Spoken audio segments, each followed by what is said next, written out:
Shalom, Assalamualaikum warahmatullahi wabarakatuh. Salam sejahtera untuk kita semua. Saya Rustika Bintang Maria Buaton. Saya dari Universitas Negeri Manado, dari Fakultas Ilmu Sosial dan Hukum.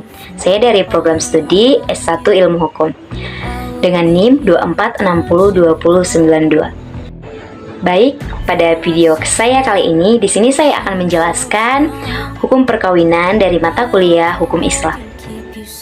Baik, di sini saya akan menjelaskan pengertian perkawinan. Pada dasarnya, kata perkawinan berasal dari kata kawin, yang menurut bahasa artinya membentuk keluarga dengan melawan jenis, melakukan hubungan kelamin, dan bersentubuh. Istilah kawin ini digunakan secara umum untuk tumbuhan, hewan, dan manusia, dan menunjukkan proses generatif secara alami. Di sini saya juga akan menjelaskan definisi perkawinan. Perkawinan adalah ikatan lahir batin antara seorang pria dan seorang wanita sebagai suami istri dengan tujuan membentuk suatu keluarga ataupun rumah tangga yang bahagia dan kekal berdasarkan Tuhan Yang Maha Esa. Nah, di sini juga ada dasar hukum suatu perkawinan dalam agama Islam. Yang pertama itu ada Al-Quran. Al-Quran ini membahas tentang perkawinan seperti surat Ar-Rum ayat 21 menjelaskan tentang penciptaan laki-laki dan perempuan sebagai pasangan. Lalu ada Sunnah Nabi Muhammad SAW tentang cara pernikahan dan hak kewajiban suami istri.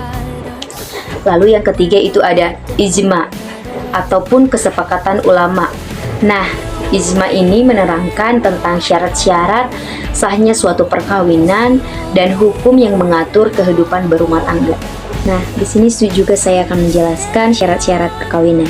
Syarat-syarat perkawinan yang pertama itu ialah salah satu pihak atau kedua pihak tidak dalam status perkawinan. Ya, artinya yaitu yang dimana kedua belah pihak tidak dalam status perkawinan yang sah menurut undang-undang. Syarat yang berikutnya adalah harus memenuhi batas umur minimal untuk perkawinan. Artinya yaitu perkawinan dapat dilangsungkan apabila seorang laki-laki sudah memenuhi batas umur 19 tahun sedangkan perempuan sudah berumur 16 tahun. Syarat yang berikutnya harus ada persetujuan antara calon mempelai. Artinya ini kedua mempelai harus sudah sepakat dalam lisan maupun tulisan dalam pencatatan perkawinan yang dimana mereka saling menyepakati. Baik, untuk syarat yang berikutnya yaitu bagi janda sudah lewat waktu tunggu. Artinya seorang janda yang telah ditinggalkan oleh pasangan harus sudah memenuhi waktu tunggu. Untuk seorang janda yang ditinggalkan mati oleh pasangannya, ia harus sudah melewati waktu tunggu selama 130 hari. Lalu ada syarat yang berikutnya yaitu harus ada izin dari orang tua atau orang tertentu.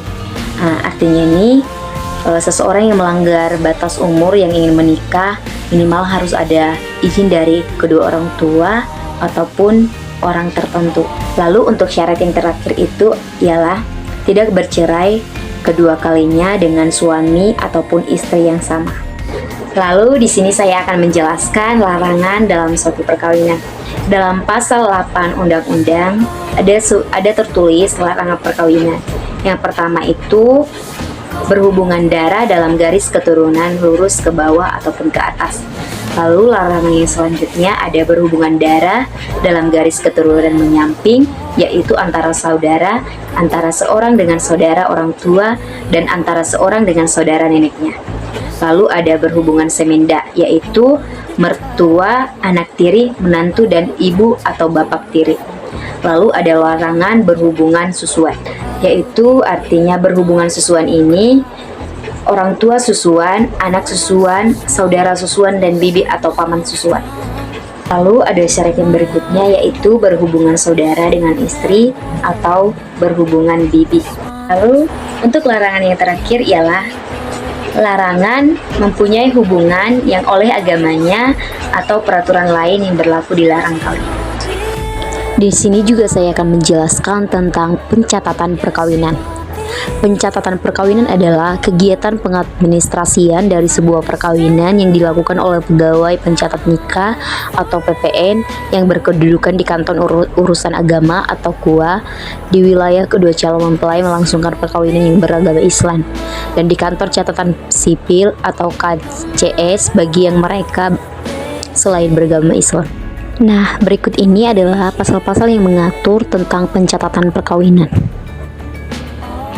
Lalu di sini juga saya akan menjelaskan tentang permasalahan yang akan timbul jika suatu perkawinan itu tidak dicatatkan.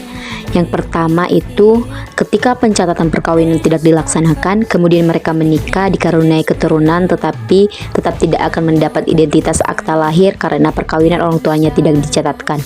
Lalu permasalahan yang kedua itu ada mereka tidak akan mendapatkan layanan dokumen-dokumen penting, dokumen yang diberikan oleh negara sebagai wujud perlindungan hukum jika mereka telah mencatatkan perkawinan.